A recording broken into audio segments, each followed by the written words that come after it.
Tommy Ill has been keeping the underground hip-hop scene in Wellington alive for a wee while now. He's released 3 EPs, and today we're going to be talking about the brand new EP, Come Home Mr. Ill, with Tommy Ill. Welcome to the show.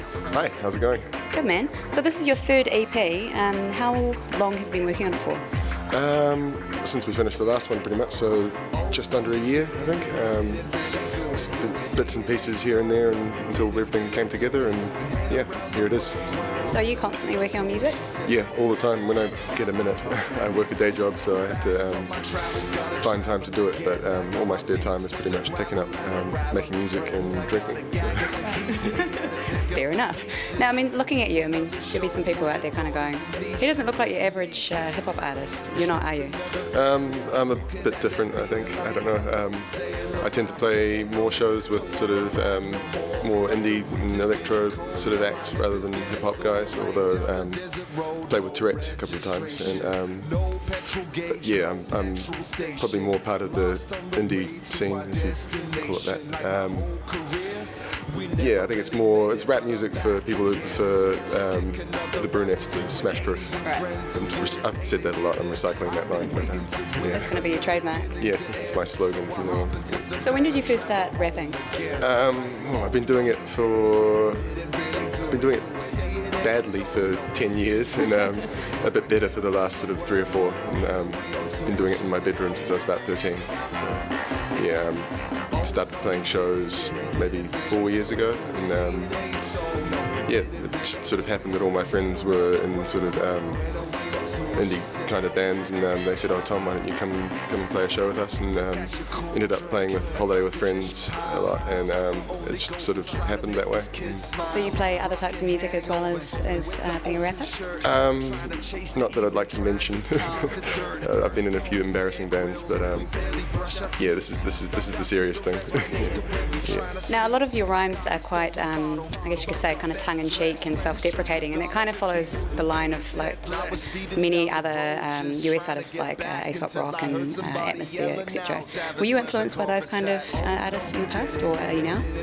Yeah, definitely. I mean, when I started making rap music, I was sort of into the Beastie Boys, and it sort of came from there. But then I sort of discovered Atmosphere and Aesop Rock and those guys sort of a couple of years back, and thought, oh, this is sort of the direction I want to be going as well. But at the same time, I don't want to sort of seem like I'm imitating them either. I think I want to bring my own sort of thing to the table as well. But yeah, I'm definitely into all those guys, like Def Jux and Rhyme Sayers and stuff. Yeah. Now, stylistically, since the last EP, Matchsticks, this is a little bit more of an upbeat affair, I guess you would say. Like, was that a conscious decision?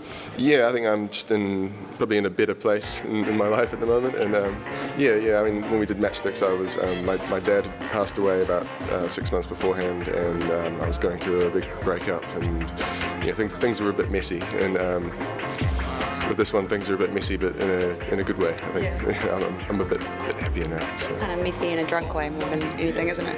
In a tipsy way. Not quite drunk. Not yet. It's only 12. So. Is it true that lunch meat is based on a cocktail?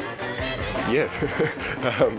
It's called the luncheon fellatio. I'm not sure how to say that. My dear friend Dutchie made it once in desperation for something to drink, and it's I might be wrong, I think you pour half a glass of vodka and then you put luncheon over the vodka, and then you pour half a glass of, I think it's rum, something on top of it, anything will work really, and then you put a straw somehow through the luncheon.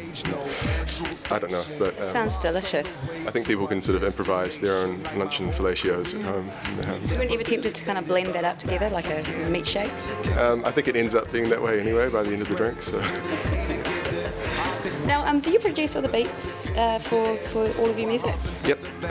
I sit at home on my laptop and dig for samples in places I can't mention, and yeah, I just collect a lot of old songs that no one's heard of and try and put them together into rap songs. What kind of styles are you looking for when you're digging for samples?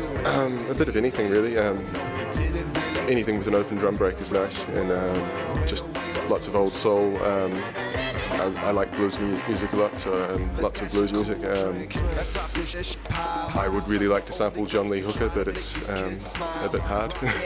Tried to with Matchsticks, we had to remake the beat with something Creative Commons, just to avoid copyright. And, yeah, so that's the hardest thing, is finding things which are legal enough to sample. Yeah. Even in your rhymes, you kind of tip your head to some old hip hop tracks like Top Villain and was it Luddy Duddy, We Like to Party? I heard that in there as well.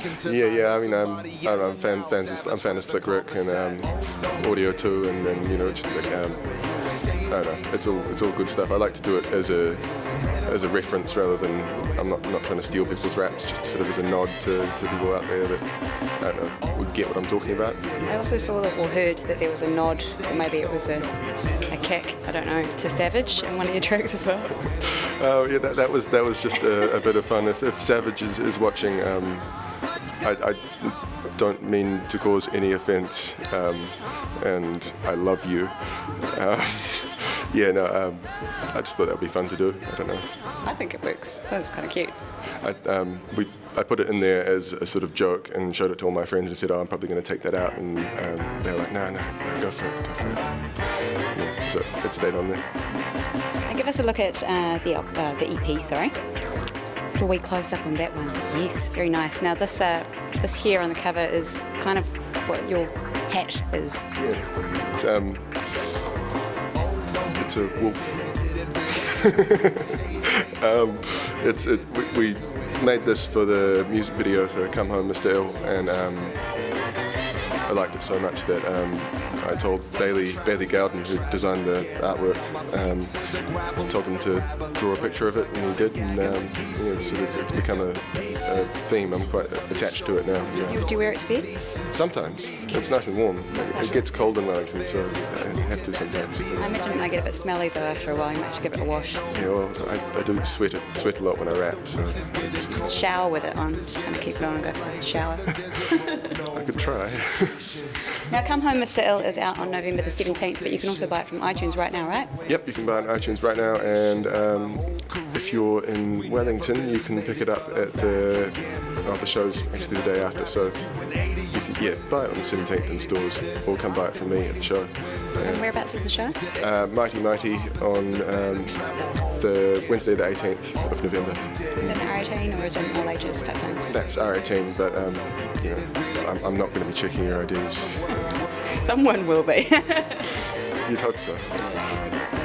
Okay, well, it's great to talk to you today, and thanks for joining me on the show. Congratulations on the new EP, and you can go out and buy it now from iTunes or pick it up on the 17th or on the 18th at the album release show down in Wellington. And we're going to check out the first single from the EP. This is Come Home Mr. Ill. Let's catch a cool drink.